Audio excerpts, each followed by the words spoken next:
So I will announce our next person, since I got the bios back up, which is very exciting, is Christine Goforth. Do I have that correct, your last name? Goforth, all right. Christine Goforth from North Carolina Museum of Natural Sciences, and she will be presenting lessons learned from Ladybug learning in 5th grade classrooms. Chris Goforth is the head of citizen science at North Carolina Museum of Natural Sciences, where she oversees the museum's efforts to engage the public in scientific research they can take part in as non-experts. She divides her time between educating the public, consulting with others who wish to bring citizen science into their work, research, and program promotion. Chris holds a BA in biology from Colorado College and an MS in entomology from the University of Arizona, where she specialized in the brooding behaviors of Belostomatids. I know the Latin, I just can't speak it. Her current insect-related work involves delivering countless public education programs, overseeing 3 citizen science projects focused on dragonflies and fireflies, and conducting educational research, all of which is very awesome. Her animals she was most looking forward to seeing is Palo Verde beetles, sunburst diving beetles, which are her favorite, and any moth for National Moth Week. So without any other hesitation, it is my pleasure to bring up Chris. Thank you.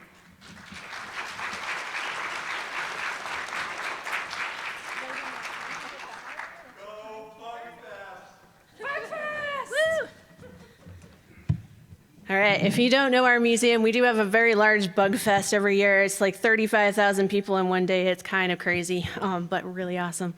All right, thank you so much. I am really excited about being here. I've been wanting to come to this conference since I was a grad student in the early 2000s, and so I'm very excited to finally be here. And I'm going to be presenting some of the work that I've been doing. This is a National Science Foundation funded educational program, and I'm going to introduce what the program looks like first, and then share a few lessons learned from it. Our project has this ridiculous acronym, TL4CS. It stands for Teacher Learning for Effective School-Based Citizen Science. And basically what we're doing is we're trying to understand how educative supports can help teachers bring citizen science projects into their classrooms. So what I see over and over again as someone who works with a lot of teachers and tries to incorporate citizen science into classrooms through these teachers is that they have a really high excitement for citizen science, and they are really enthusiastic about it. They come to programs that I do, workshops that I do, and they go back to their classrooms with every intention of doing citizen science in their classroom, and then they just don't do it. And there's a lot of barriers for getting people to actually do these kinds of projects in a classroom setting. And so we're trying to figure out how educative supports can help make that happen a little bit more effectively. So educative supports are support materials that help train teachers in addition to the students. So support materials are anything that help things go more smoothly in a classroom, but educative supports are specifically aimed at teachers and training them to do things more easily so that they can pass it on to their students. So we are looking at 2 different citizen science projects for this effort. We are looking at the Kokoraz project. This is a precipitation monitoring project, which I won't talk about anymore because you all are not weather people, you're bug people. And we are also doing the Lost Ladybug Project. This has been one of my favorite insect projects to do with kids in particular for a really long time. As you all know, ladybugs are a very palatable insect for a lot of people. Most people are willing to look at pictures of them, wear them on their clothes, have them land on them without screaming. You all know what it's like to have a bug-phobic person interact with an insect, but most people are pretty okay with ladybugs, and so it's a great project to do with kids. We're specifically looking at 5th grade students in North Carolina because it's a testing year for the end of grade testing. We can't be guaranteed that that elementary school teachers are actually teaching science in any other grade in our state. And so we're focused on 5th grade. And these 2 projects fit really nicely with the curriculum in our state for weather and ecosystems. So I'm going to be talking about Lost Ladybug for the rest of our time because I don't think you all care about precipitation. So this is what our project has looked like so far. This is a now 5-year project. We're in a no-cost extension year. But in year 1, we developed all of our materials for our teachers. We basically created everything we can think of, and I'll show you what those materials look like here in a moment, and then let our teachers pick and choose what they want to use, because we're trying to figure out what kinds of things are most beneficial. We gave them everything, and then we're tracking kind of what they're using. In year 2, we piloted our materials with a group of 5 test teachers. They brought both of these projects into their classrooms, were asked to implement both with both sets of materials, and then they gave us feedback and we revised our materials based on what they said. In year 3, we started the first part of our testing. So the main part of the testing happened in year 3 and 4. So we had a group that we called Cohort 1 that was 24 teachers.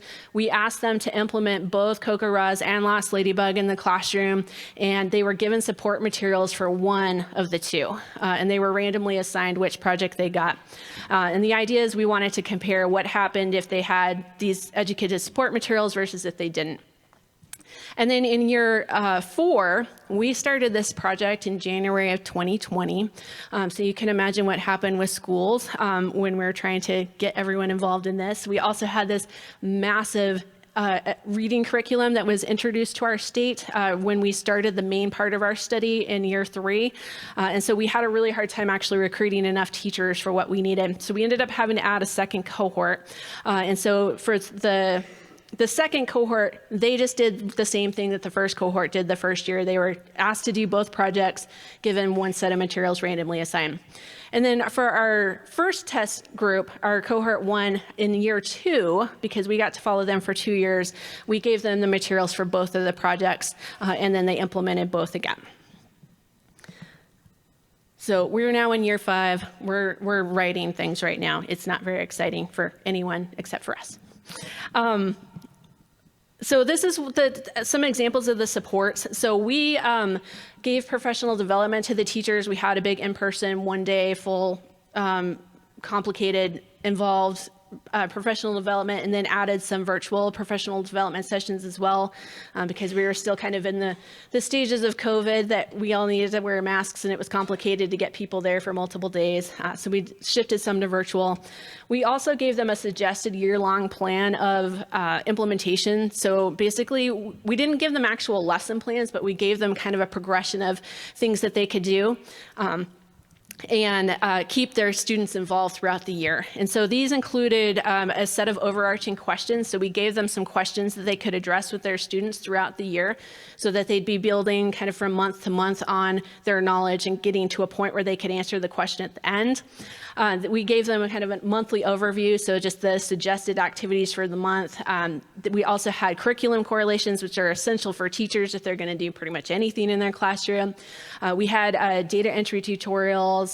We had a fictional teacher narrative that actually ended up being really, really valuable to our teachers, which basically was a description of how this imaginary teacher implemented this project in their classroom. And the teachers loved that. That was a really big thing for them. There were also math and literacy connections and then project-specific resources. So you can see a few of the things for Lost Ladybug here. We had a lot of different guides to help them. Part of Lost Ladybug is you're asked to identify the ladybug, and as you all know, identifying insects, particularly when you don't realize there's more than one species of ladybug in the first place, is a little bit tricky. So we gave them a lot of support materials. We gave them a guide to the most common species in North Carolina that they could use with their students. We gave them we trained the teachers how to identify at least some of the most common ones. We gave them the bottom right picture there is a screenshot of a PowerPoint presentation we gave them so that they could test their students after they did some lessons with identification. So there's a lot of things that were kind of specific to each of the projects. There's a media guide, there's outdoor learning tips. A lot of these teachers hadn't ever taken their students outside to do lessons before. And then we had monthly meetings where the teachers all got together and got to talk to each other about what worked, what didn't. And then as far as our data collection was concerned, we collected a lot of different things. So we did surveys with the teachers at the beginning, middle, and the end of the year. We did weekly teaching logs so that they told us kind of what things they were using and what things were less useful, how much time they spent working on these projects. There were those monthly meetings where they all got together. We also had a group that we designated as case studies. We basically randomly assigned them and asked teachers if we could come into their classrooms, and we did classroom observations. So we're there watching them actually take their kids out to look for ladybugs. And that was really fun. We did extra interviews with those teachers. We did focus groups with the students in those classes as well so that we could hear what the students were getting out of it. This research is really focused on the teachers, but we also wanted to know kind of what the students were seeing through these projects. And then we did have a student assessment, and this looked at both a little bit of content knowledge related to weather and ecosystems, but also connection to nature and their enthusiasm about science so that we could see if those things were changing over time as they're participating in these projects. So that's how the project is structured. It always takes forever to explain what we did. But here's what we've learned so far. So we're kind of in the preliminary data analysis stage. We have a few papers published on what we've learned so far, but I want to give you kind of just an overview of some kind of takeaway messages that we're seeing that will end up in future papers. So the first, and this is probably not surprising to any of you that work with kids and insects, kids love going outside to do science. We see way too few opportunities in North Carolina for students to actually go outside to learn. I do a lot of environmental education where I work as well, and we see this over and over, not just with insects, but everything. Teachers are a little reluctant to take their kids outside because they think their kids are going to go nuts. And what we actually see is that kind of the opposite. If you kind of structure their outdoor time well, they tend to be very enthusiastic, very on task, they're very engaged. In this kind of work, there's lots and lots of information in the educational literature that kids that have attention problems or are on the spectrum are frequently able to do better in an outdoor setting than they can do indoors. And so this is a really, really great way for kids to learn. We have also found that students can successfully identify ladybugs if they have proper support. This is one thing that I know in the citizen science community, they're always worried that people aren't doing things correctly.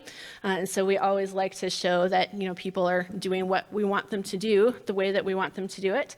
So when we are doing these case study observations, we're going into these classrooms, actually talking to the kids as they're finding the ladybugs, and they're really pretty easily able to identify at least the common ones that they're finding all the time. And of course, we have a lot of Asian multicolors. We have a lot of 7 spots. Those are our main ones that they find. But the Asians have a lot of variation, and they're able to kind of pick those apart. And they get really excited when they find the native ones.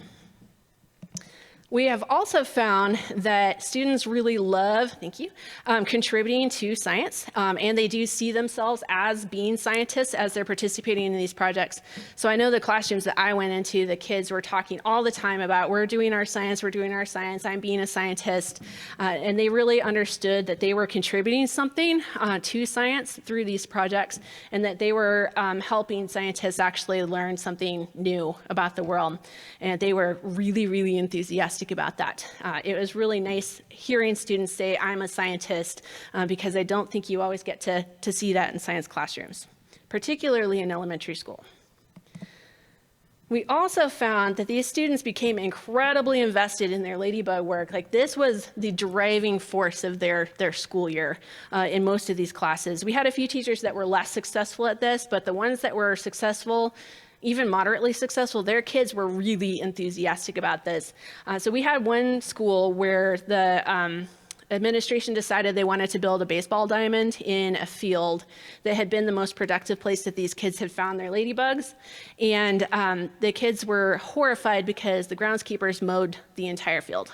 And so their ladybug collecting space went away. And they were very upset. I came in the day after that happened to do my observation, and they came running up to me. They're like, they mowed our field, and they were so unhappy about that.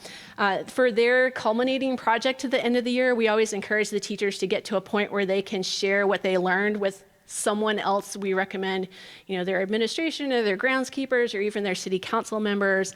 These kids went to their school board. It was at a charter school, and presented in costume, ladybug costumes, the importance of the ladybugs on their school grounds, why they needed them to come back, and how that field where they'd been finding them was such an important part of their school grounds. And they did actually convince their administration to allow that field to regrow.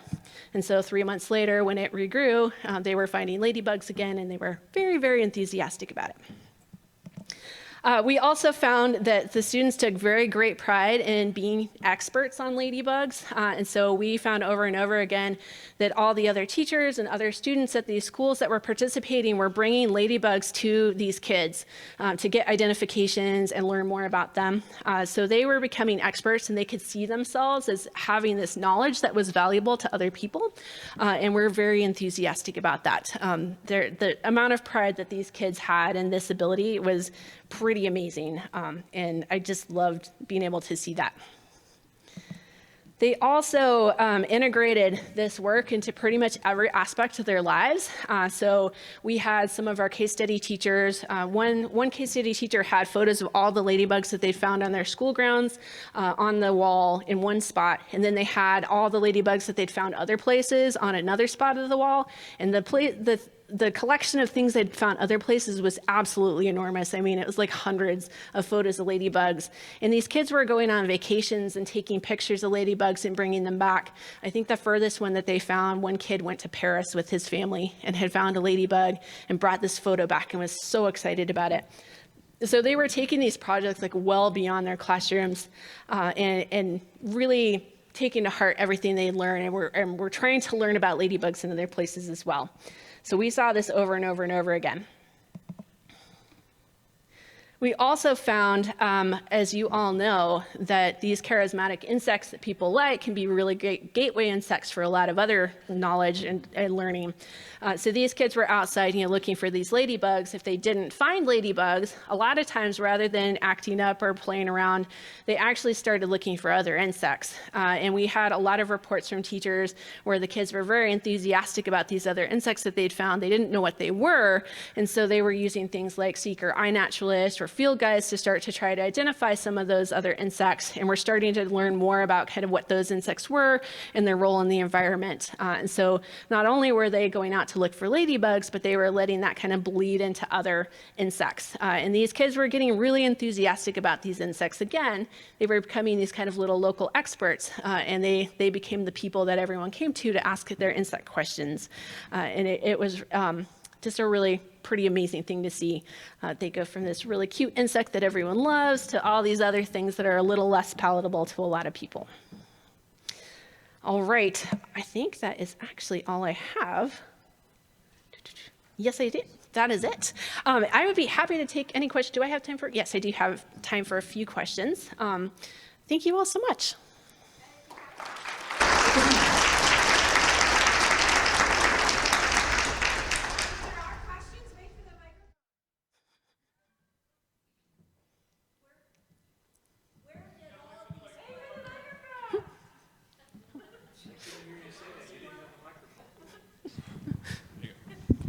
Yes, these ladybugs that the working with, were they ladybugs that they had found outside, or you had brought the ladybugs into them? They are all found in the wild. Okay, so you just all these schools that participated easily could locate enough ladybugs in their area. Not always, but the ones that couldn't actually tended to find other data sources. And towards the middle of the year, we start to encourage them to look for other sources of ladybug data that they can compare what they found to other locations. And so we kind of connected the teachers together so that they could compare their school grounds and their ladybug findings. And so even if they didn't find all that many ladybugs on their own school grounds, they had other opportunities to kind of pull in a lot of other knowledge and start to try to figure out maybe why their school wasn't so great for them when they were found in other places in larger numbers. And did they keep those ladybugs, did they take them in through the classrooms and study them and watch them observe anything and then re-release them? Some of the teachers did, not all of them did. We left it very open so that they could kind of do whatever we wanted. Mostly we were just observing, but some teachers brought them into the classroom. Almost all of them brought them into the classroom at least temporarily to take the photo, and some did more than others. I think a lot of them pretty much just released them, but and focused a lot more of their observation on the outdoors part.